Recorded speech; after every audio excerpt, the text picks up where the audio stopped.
ഒരു തോറ്റ M L A സംബന്ധിച്ച് എല്ലാവരും ഒരുപോലെയാണ്. എല്ലാവരും ഒരുപോലെയാണ്. ജയിച്ച എം എൽ എയുടെ സ്ഥിതി അങ്ങനെയല്ല.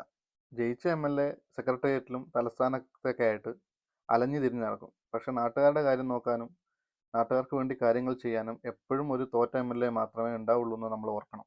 കാരണം അദ്ദേഹം നാട്ടിൽ തന്നെ ഉണ്ടാവും. അപ്പോൾ തോറ്റ എം എൽ എക്ക് നാട്ടിലെ പല കാര്യങ്ങളും ഡിസ്കസ് ചെയ്യാനും പറ്റും.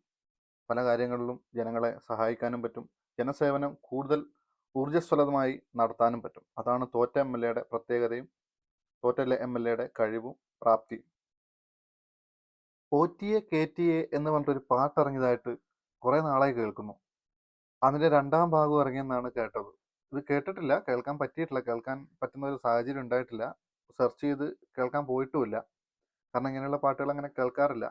പൊതുവെ ഒരു പ്രത്യേക താളത്തിലും ഈണത്തിലും വരുന്ന പാട്ടുകൾ കേൾക്കുന്നത് കുറവാണ്. അതുകൊണ്ടായിരിക്കാം.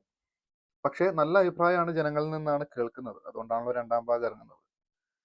പക്ഷേ ഒന്നാം ഭാഗം ഇറങ്ങി അത്യാവശ്യം ആൾക്കാരൊക്കെ ശ്രദ്ധിച്ചു തുടങ്ങിയപ്പോഴത്തേക്കും തമ്പുരാക്കന്മാർ പറഞ്ഞു എന്നാണ് കേട്ടത് ഈ പാട്ട് നിരോധിക്കണമെന്ന്. ഈ നമ്മൾ ഈ അസഹിഷ്ണുത എന്നൊക്കെ പറയുന്ന ഒരു സാധനം ഉണ്ടല്ലോ. ഈ അസഹിഷ്ണുത എന്ന് പറയുന്നത് ഒരു കൂട്ടർക്ക് മാത്രം പറ്റിയതല്ല എന്നുള്ളത് നമുക്ക് മനസ്സിലാവും. പണ്ട് 2014-15 കാലഘട്ടത്തിൽ ബീഫ് നിരോധനം എന്നൊക്കെ പറഞ്ഞിട്ടൊരു പ്രശ്നം ഉണ്ടായിരുന്നു. ആ സമയത്ത് ഈ അസഹിഷ്ണുത എന്ന് പറഞ്ഞ വാക്കാണ് ആ ബീഫ് നിരോധിച്ച ആൾക്കാർക്കെതിരെ പ്രയോഗിച്ചിട്ടുണ്ടായിരുന്നത്. സത്യം പറഞ്ഞാൽ അന്ന് ഈ അസഹിഷ്ണുത എന്താണെന്ന് മനസ്സിലാക്കാൻ വേണ്ടി നമ്മൾ ഈ നിഘണ്ടുവൊക്കെ എടുത്ത് നോക്കുന്ന അവസ്ഥയുണ്ടായിരുന്നു. കാരണം ഈ വേർഡിന്റെ മീനിങ് എന്താണ് കറക്റ്റായിട്ടൊന്നും അറിയില്ല. അസഹിഷ്ണുത, ണുത എന്നൊക്കെ വരുന്ന ലാസ്റ്റ് ണു താ എന്നൊക്കെ പറയുന്ന ഒരു വേർഡ് അതിനു മുമ്പ് കേട്ടിട്ടില്ല. അങ്ങനെ പിന്നീട് മനസ്സിലായി നമുക്ക് ഇഷ്ടമല്ലാത്തത് നിങ്ങളും ചെയ്യണ്ട എന്നുള്ള സാധനമാണ് ഇത് എന്നുള്ളത് പിന്നീട് മനസ്സിലായി.